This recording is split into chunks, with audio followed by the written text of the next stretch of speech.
बिस्मिल्लाहिर्रहमानिर्रहीम। अस्सलाम वालेकुम। आज हम जो किताब पढ़ेंगे वो है हमारी मताल इस्लाम जमात अव्वल जी। तो 1 क्लास आप सब स्टूडेंट्स अपने वर्क टास्क ओपन करें इस्लामियात के, ठीक है।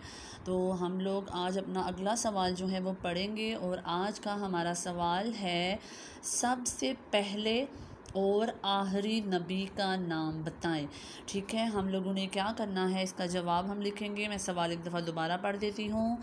सबसे पहले और आखिरी नबी का नाम बताएं। हम लोगों ने सबसे पहले नबी का नाम लिखना है और सबसे आखिरी नबी। हम इसका जवाब जो है वो लिखना शुरू करते हैं। आप सब स्टूडेंट्स को पता है कि हमारे सबसे पहले नबी जो हैं वो हज़रत आदम हैं और सबसे आखिरी नबी जो हैं वो हज़रत मोहम्मद सल्लल्लाहु अलैहि वसल्लम हैं। चलें अब हम इसको लिखना शुरू करते हैं। सब से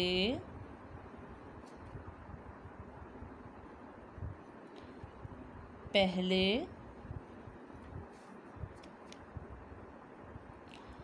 नबी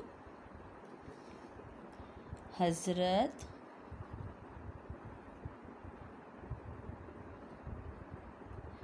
आदम, ठीक है, आदम अलैहिस्सलाम। अब हम अलैहिस्सलाम की जगह ये वाला भी हम इसकी अलामत यूज़ कर सकते हैं। ये जो अलामत है, ठीक है, ये अलैहिस्सलाम के लिए जो है वो यूज़ होती है, ठीक है। हम अलैहिस्सलाम की जगह हम ये लिख सकते हैं। ये वाली अलामत हम लगाएंगे तो इसका क्या मतलब होगा, अलैहिस्सलाम और आखिरी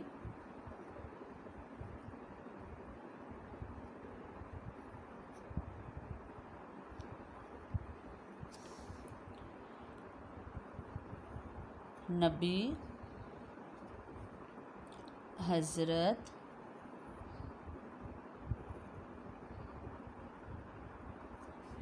मोहम्मद। अब सल्लल्लाहु अलैहि वसल्लम की जगह भी हम ये वाली अलामत यूज़ करेंगे, मोहम्मद सल्लल्लाहु अलैहि वसल्लम हैं, ठीक है। ये था आज का हमारा जवाब।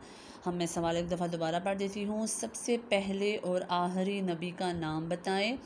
सबसे पहले नबी हज़रत आदम अलैहिस्सलाम और आखिरी नबी हज़रत मोहम्मद सल्लल्लाहु अलैहि वसल्लम हैं। आपको पता है जब हुज़ूर पाक सल्लल्लाहु अलैहि वसल्लम का नाम लिया जाता है तो उसके साथ सल्लल्लाहु अलैहि वसल्लम पढ़ा जाता है लाजमी। आपको ये दुरूद शरीफ है, ठीक है, दुरूद पाक है और इसको पढ़ने से 10 नेकियां मिलती हैं। तो जब भी हुज़ूर पाक का नाम आए हज़रत मोहम्मद का तो साथ सल्लल्लाहु अलैहि वसल्लम आप सब स्टूडेंट्स ज़रूर पढ़ा करें।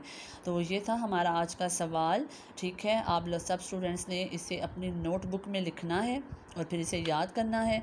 इंशाल्लाह कल हम अपना अगला सवाल पढ़ेंगे। आप सब स्टूडेंट्स अपना बहुत ख्याल रखिएगा। अल्लाह हाफ़िज़।